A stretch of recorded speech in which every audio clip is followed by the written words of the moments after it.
पंजाब के पूर्व कैबिनेट मंत्री और बीजेपी के वरिष्ठ नेता मनोरंजन कालिया के घर पर बीती रात एक आतंकी हमला हुआ। ये वारदात सोमवार और मंगलवार की दरमियानी रात करीब 1:03 से 1:07 के बीच की बताई जा रही है। जानकारी के मुताबिक ये रिक्शा बाइक पर सवार होकर आए 3 हमलावरों में से एक ने हैंड ग्रेनेड का लीवर निकालकर सीधा पूर्व मंत्री के घर में फेंका, जिसके बाद जोरदार धमाका हुआ। घटना के वक्त मनोरंजन कालिया उनके परिवार के सभी सदस्य घर के अंदर ही सो रहे थे। सौभाग्य से इस हमले में कोई हताहत नहीं हुआ, लेकिन ब्लास्ट से उनके घर के आंगन में काफी तबाही मची। जिस जगह ये हमला हुआ वहां से महज 50 मीटर की दूरी पर पुलिस की पीसीआर टीम मौजूद रहती है और सिर्फ 100 मीटर दूर डिवीजन नंबर 3 थाना है। बावजूद इसके हमलावर आराम से आए, हमला किया, फरार हो गए। बता दें कि पूर्व मंत्री को पंजाब सरकार की तरफ से 4 गनमैन की सिक्योरिटी दी गई है। हमले के बाद उनके सुरक्षा इंचार्ज निशांत सिंह ने तुरंत एक्शन लिया, लेकिन तब तक हमलावर भाग चुके थे। फिलहाल पुलिस पूरे मामले की सीसीटीवी फुटेज तकनीकी जांच कर रही है और हमलावरों की तलाश की जा रही है। लगभग लगता है कि भाई 1-1:30 बजे के बीच ये ब्लास्ट हुआ है। तो पहले तो मैं समझा कि भाई सो रहा था मैं तो रात को, तो कि भाई ट्रांसफार्मर जो है ये उसका ब्लास्ट है, मेरे ध्यान में आया। लेकिन वाइब्रेशंस काफ़ी थी, तो फिर लगा, मैंने कहा शायद क्लाउड, थंडर क्लाउड है, थंडर है। तो मैं लेटा रहा, फिर मुझे नॉक किया, मेरा ड्राइवर ने उसने जगाया कि भी ऐसे ऐसे ब्लास्ट हो रहा। तो बाहर देखा तो एक्चुअली जो लोग यहाँ विजय ढाबे में हैं वो उन्होंने आके पहले जो है उन्होंने इन्फॉर्म किया कि भाई इस तरह से ब्लास्ट हुआ है। तो देखा सब चीज़ें बिखरी हुई हैं। तो फिर मैंने अपने गनमैन को भेजा 3 नंबर पुलिस स्टेशन, क्योंकि मैंने फ़ोन तो किए मैंने ऑफिसर्स को भी, तो पहले तो किसी ने उठाया नहीं, तो फिर पुलिस आ गई थी उसके बाद। 100 मीटर की दूरी पर पुलिस थाना है, क्या लगता है, क्या डराने की कोशिश की जा रही है क्या?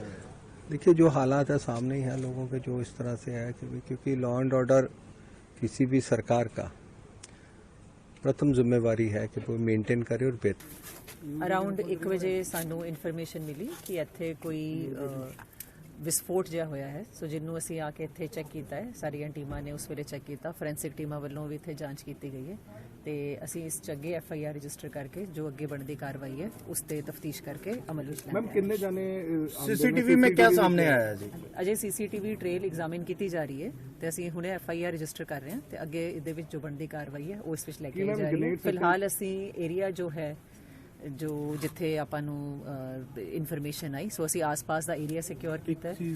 ਆਪਣੇ ਜ਼ਿਲ੍ਹੇ ਦੇ ਜਿਹੜੇ ਹੋਰ ਸਾਡੇ ਇੰਪੋਰਟੈਂਟ ਪੁਆਇੰਟਸ ਹੈ ਉਹਨਾਂ ਦੀ ਸਿਕਿਉਰਿਟੀ ਤੇ ਮੇਨ ਜਿਹੜਾ ਸਾਡੇ ਬੱਸ ਸਟੈਂਡ ਰੇਲਵੇ ਸਟੇਸ਼ਨ ਹੈ ਆਪਾਂ ਉਹਨਾਂ ਦੀ ਸਿਕਿਉਰਿਟੀ ਸਿਰੇ ਠੀਕ ਕੀਤੀ ਹੈ। ਇੱਕ ਚੀਜ਼ ਸਮਝਾਉਣ ਦੀ ਕੋਸ਼ਿਸ਼ ਕਰਿਓ, ਚੰਡੀਗੜ੍ਹ ਦੇ ਵਿੱਚ ਵੀ ਇਦਾਂ ਹੀ ਇੱਕ ਆਟੋ ਦੇ ਵਿੱਚ ਬੈਠ ਕੇ ਅਟੈਕ ਕੀਤਾ ਜਾਂਦਾ, ਉਹੀ ਟ੍ਰੈਵਲਿੰਗ ਜਿਹੜਾ ਹੈਗਾ। ਅਸੀਂ ਅਜੇ ਤਫਤੀਸ਼ ਕਰ ਰਹੇ ਹਾਂ, ਜਿਵੇਂ ਵੀ ਡਿਟੇਲਸ ਆਣਗੀਆਂ ਆਪਾਂ ਤੁਹਾਡੇ ਨਾਲ ਸ਼ੇਅਰ कैमरे के ਵਿੱਚ ਆਇਆ ਕਿੰਨੇ ਜਾਣੇ? मैडम ਅਸੀਂ ਅਜੇ ਫੋਰੈਂਸਿਕ ਟੀਮ ਨੇ ਅਜੇ ਤੋਂ ਸੈਂਪਲ ਲਏ ਹੈ, ਸੋ ਜੋ ਵੀ ਇਨਫੋਰਮੇਸ਼ਨ ਜਿਵੇਂ ਵੀ ਆਂਦੀ ਆਪਾਂ ਤੁਹਾਡੇ ਨਾਲ ਸ਼ੇਅਰ ਕਰਾਂਗੇ। सीसीटीवी ਦੇ ਵਿੱਚ ਆਂਦਾ ਜੋ ਨੌਜਵਾਨ ਅਸੀਂ CCTV ਇੱਥੋਂ ਵੀ ਕਲੈਕਟ ਕੀਤਾ ਹੈ, ਹੋਰ ਵੀ ਜਿੱਥੇ ਥਾਵਾਂ ਤੇ ਸਾਨੂੰ ਲੱਗਦਾ ਹੈ ਕਿ ਮੇਨ ਸਾਨੂੰ ਟ੍ਰੇਲ ਮਿਲ ਸਕਦੀ ਹੈ, ਉਹ ਆਪਾਂ ਸਾਰੀ ਇਨਫੋਰਮੇਸ਼ਨ ਅਜੇ ਕਲੈਕਟ ਕਰ ਰਹੇ ਹਾਂ ਤੇ ਜਿਵੇਂ ਜਿਵੇਂ ਸਾਡੇ ਕੋਲ ਇਨਫੋਰਮੇਸ਼ਨ ਹੈ ਕਿ ਆਪਾਂ ਤੁਹਾਡੇ ਨਾਲ ਸ਼ੇਅਰ ਕਰਾਂਗੇ। ਗ੍ਰੇਨੇਡ ਅਟੈਕ ਹੀ ਹੈ ਜਾਂ ਕੋਈ ਹੋਰ ਅਸੀਂ ਉਸ ਨੂੰ ਸਾਨੂੰ ਅਜੇ ਜਿਵੇਂ ਜੋ ਚੀਜ਼ਾਂ ਸਾਹਮਣੇ ਆਣਗੀਆਂ ਆਪਾਂ ਤੁਹਾਡੇ ਨਾਲ ਸ਼ੇਅਰ।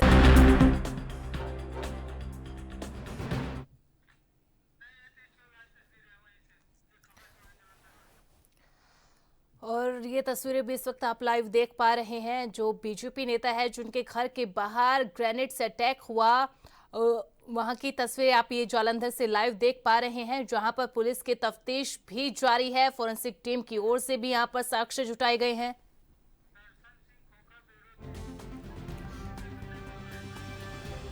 और ज्यादा जानकारी के लिए रुक लेते हैं हमारे ब्यूरो चीफ दर्शन सिंह खोखर का। दर्शन जी, एक पूर्व कैबिनेट मंत्री बीजेपी नेता के घर के बाहर ये हमला होना, अभी तक क्या कुछ जानकारी आपके पास है? पुलिस की जांच कहां तक पहुंची है? हमेशा अभी तो एक यही लोग सोच रहे हैं कि एक पंजाब का माहौल खराब करने की साजिश है, लेकिन पहले भी काफी जो ऐसे ग्रेनेड हमले हो चुके हैं। किसी भी हमले में कभी भी कोई जानी नुकसान नहीं हुआ। जैसे पहले कई कुछ चौकियों पर भी ऐसे ग्रेनेड हमले हुए। तो कहा जा सकता है कि इसके पीछे कोई ताकत है कोई माहौल खराब करने वाली कोई एजेंसी हो सकती है। जैसे गुरपत पंत पन्नू हैं, विदेश में बैठे हैं, जी वो जाली वीडियो भी कई बार जारी कर देते हैं। जैसे डॉक्टर अम्बेडकर के बुत का को नुकसान किया गया, राजपुरे में भी एक माहौल ऐसा बना दिया गया कि वहां भी कोई हमला किया गया। तो एक माहौल खराब करने की साजिश है। पुलिस के लिए बड़ी चिंता वाली बात है, क्योंकि जो पकड़े जाते हैं उनका संबंध कहीं कोई नशेड़ी होते हैं, कोई तस्कर होते हैं, कहीं कोई छोटी मोटी वारदात करने वाला लड़का होता है।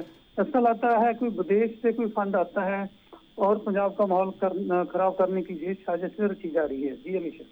बिल्कुल दर्शन जी, और देखिए एक बीजेपी नेता के घर के बाहर इस तरीके से हमला होना, क्योंकि सरकार की तरफ से भी सिक्योरिटी दी गई थी, तो सवाल यहाँ पर लॉ एंड ऑर्डर कानून व्यवस्था पर भी खड़े होंगे। और जैसा कि आपने भी जानकारी दी, ऐसे जो हमले हैं वो पहले भी हुए हैं, चौकियों पर भी हुए हैं, एक रेस्टोरेंट के बाहर भी हुआ था, ऐसे ग्रेनेड अटैक पहले भी हो चुके हैं। और सोचिए बीजेपी नेता जो इसके घर से 50 मीटर दूरी पर पीसीआर वैन है, 100 मीटर दूरी पर एक थाना है, और वहां पर ऐसी वारदात होती है, तो लगातार ये जो कानून व्यवस्था है उस पर भी सवाल खड़े हो रहे हैं। बिल्कुल, जो मनोरंजन कालिया है वो ऐसे नेता हैं जिसका सभी लोगों के साथ अच्छा बर्ताव है। ऐसा नहीं है कि उसने कोई गलत बयानबाजी की और उसको टारगेट किया गया। तो हम कह सकते हैं कि जो खौफ पैदा करने का ये मामला लगता है। जी बहुत बहुत शुक्रिया दर्शन जी तमाम जानकारी के लिए।